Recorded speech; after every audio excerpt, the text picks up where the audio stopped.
आज हम 10th class का फर्स्ट चैप्टर पढ़ाएंगे और ये फर्स्ट चैप्टर का 1.3 का पार्ट है।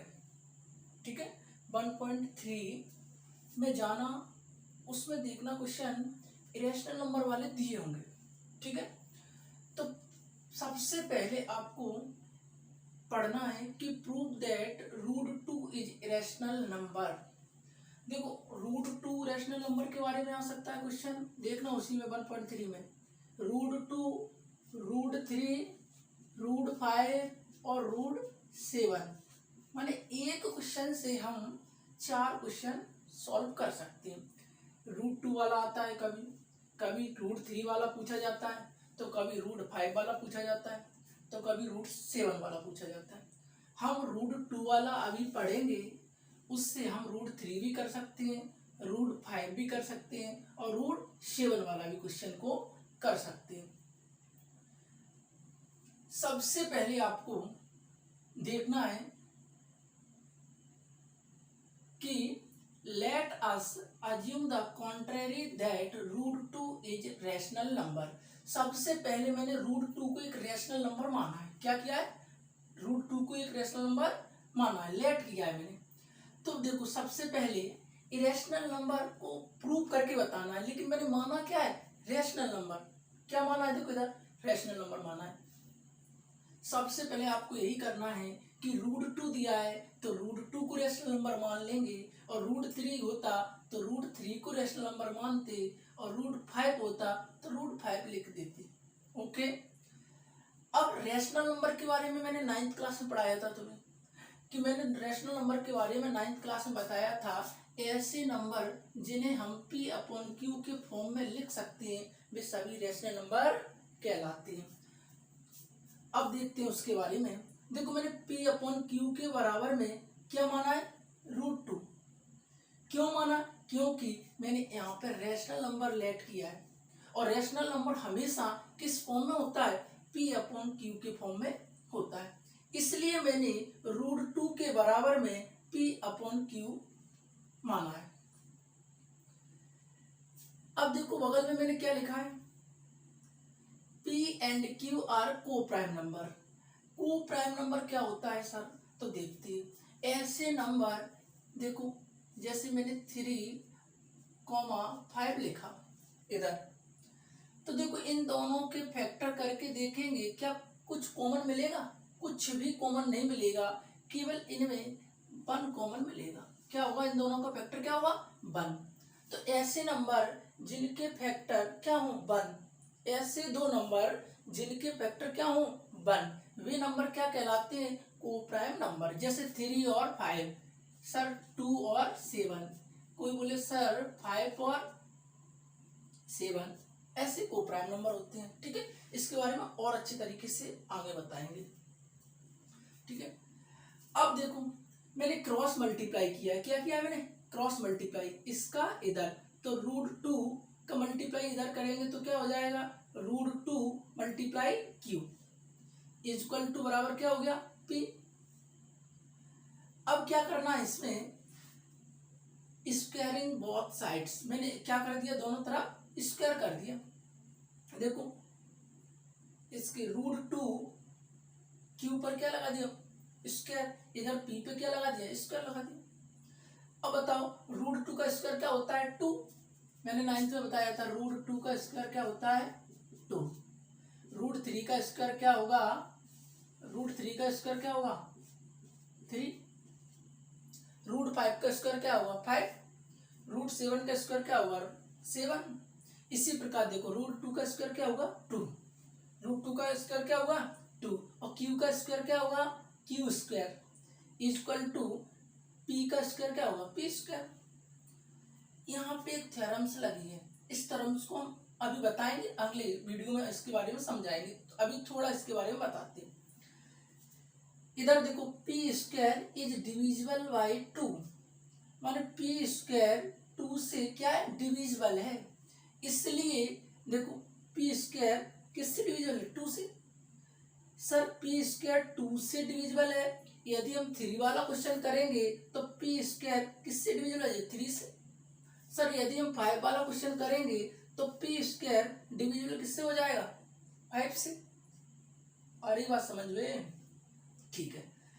तो p also divisible by 2, p also divisible by 2। यदि p स्क्वायर 2 से डिविजिबल है तो p भी 2 से डिविजिबल होगा। ठीक है, अभी केवल इतना समझना है, इसके बारे में डिटेल से थ्योरम्स पढ़ाएंगे तब इसके बारे में आपको बताएंगे। ठीक है, इसको मैंने क्या माना इक्वेशन फर्स्ट, इसको क्या माना मैंने इक्वेशन फर्स्ट मान लिया। अब इसके बाद क्या करना है लेट करना है। लेट जो भी यहाँ पे जो रहता है देखो p है ना p स्क्वायर, तो मैंने p बराबर क्या माना 2r, क्या माना 2r। यदि यहाँ पे p स्क्वायर बराबर 3q स्क्वायर होता तो मैं क्या मान यहाँ क्या लेट करता p बराबर 3r, कोई दिक्कत। यदि 5 होता तो p बराबर क्या हो जाता है यहाँ 5r। यदि 7 होता तो p बराबर क्या हो जाता 7r। जी मैंने क्या किया लेट किया इसको, r इज एनी इंटीजर, ये r कोई भी इंटीजर हो सकता है। ठीक है, अब इसके बाद मैंने put the value of p in equation first. Equation first में p की वैल्यू को क्या किया मैंने पुट किया है, तो इक्वेशन फर्स्ट क्या है 2q स्क्वायर बराबर क्या है p स्क्वायर। इक्वेशन फर्स्ट क्या है 2q स्क्वायर बराबर p स्क्वायर। अब देखो यहाँ पे मैंने कैसे पुट किया है p की वैल्यू, देखो 2q स्क्वायर यहाँ लिखा है तो मैंने 2q स्क्वायर यहाँ लिख दिया, इक्वल टू लगाया मैंने इक्वल टू लगा दिया। अब देखो p और p की वैल्यू क्या है 2r, p की वैल्यू क्या है 2r, तो देखो मैंने p की जगह क्या लिख दिया 2r स्क्वायर लगा, मैंने इसके ऊपर क्या लगा दिया स्क्वायर लगा दिया है। कोई प्रॉब्लम किसी भी प्रकार की कोई प्रॉब्लम हो तो आप बता सकते हैं सर मुझे प्रॉब्लम, उसका सॉल्यूशन कर देंगे, एक बार में फिर से समझा दिया जाएगा। ठीक है, अब देखो इधर 2 की जगह मैंने क्या लिखा 2 और q स्क्वायर की जगह क्या लिख दिया मैंने q square is equal to, बताओ 2 का स्क्वायर क्या होगा 4 और r का स्क्वायर क्या होगा r स्क्वायर। इस 2 से इस 4 को मैंने कैंसिल कर दिया तो क्या बचा यहाँ 2 बचा। q स्क्वायर बराबर क्या है 2r स्क्वायर। अब यहाँ पे ध्यान से देखना, देखो यहाँ पे जो थ्योरम्स लगी थी वही थ्योरम्स यहाँ पर है, ध्यान से देखना। p स्क्वायर किससे डिविजिबल था 2 से, तो बताइए यहाँ पे q स्क्वायर किससे डिविजिबल हो जाएगा 2 से। यहाँ पे q स्क्वायर किससे डिविजिबल होगा 2 से, तो मैंने देखो इधर लिखा है q square is divisible by 2, q also divisible by 2, तो q भी किससे होगा 2 से डिविजिबल होगा। कोई दिक्कत। इसको इक्वेशन मैंने क्या मानी सेकंड, इसको इक्वेशन मैंने क्या मानी सेकंड। अब सबसे पहले मैंने यहाँ पे लेट किया था कि √2 एक रेशनल नंबर है। देखो यहाँ पे मैंने लेट किया था ना एज्यूम किया था मैंने ना जी लिखा है, देखो let us assume the contrary that √2 is a rational number. मैंने रेशनल नंबर इसको क्या कर लिया था एज्यूम किया था। अब देखो इक्वेशन फर्स्ट और second, equation first and second having common factor 2, देखो फर्स्ट में भी 2 है और सेकंड में भी 2 है, माने फर्स्ट इक्वेशन में भी 2 आ रहा है और सेकंड इक्वेशन में भी 2 आ रहा है, इसलिए देखो दोनों में कॉमन है ना 2, इसलिए मैंने क्या लिखा y equation first and second having common factor 2। Sir यदि 3 वाला करते तो यहाँ पे 3 होता, यहाँ पर भी 3 होता, तो कॉमन फैक्टर भी क्या हो जाता 3। सर 5 वाला करते तो 5 वाले यहाँ पे क्या हो जाता 5, यहाँ पे भी क्या हो जाता सर 5, तो कॉमन फैक्टर भी क्या होता 5। ठीक है, इतने में कोई प्रॉब्लम है नहीं है। So this contradiction is arisen because of our incorrect assumption. क्या है अजम्पशन, इनकरेक्ट अजम्पशन, अजम्पशन माने होता है कल्पना, जो भी मैंने कल्पना की थी। बताइए मैंने यहाँ पे क्या माना था, मैंने एज्यूम किया था ना कल्पना रैशनल नंबर √2 को क्या किया था मैंने रैशनल नंबर।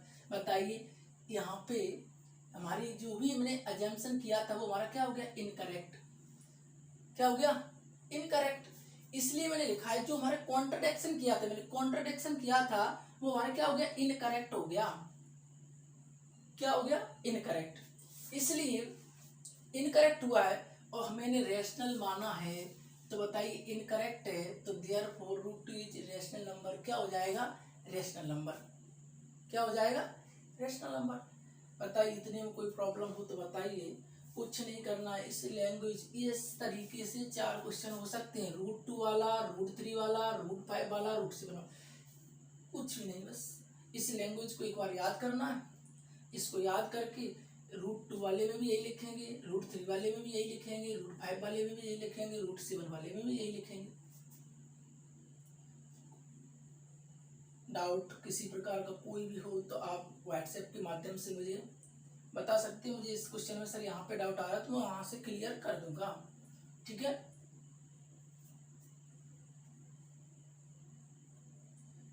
आज से आपकी डेली क्लास स्टार्ट हो गई। डेली एक वीडियो आपके भेजा करूंगा, डेली आपको एक सेंड कर दिया करूंगा। बिल्कुल टेंशन नहीं लेना है, सिलेबस बहुत समय से ही पहले खत्म कर दिया जाएगा। ठीक है।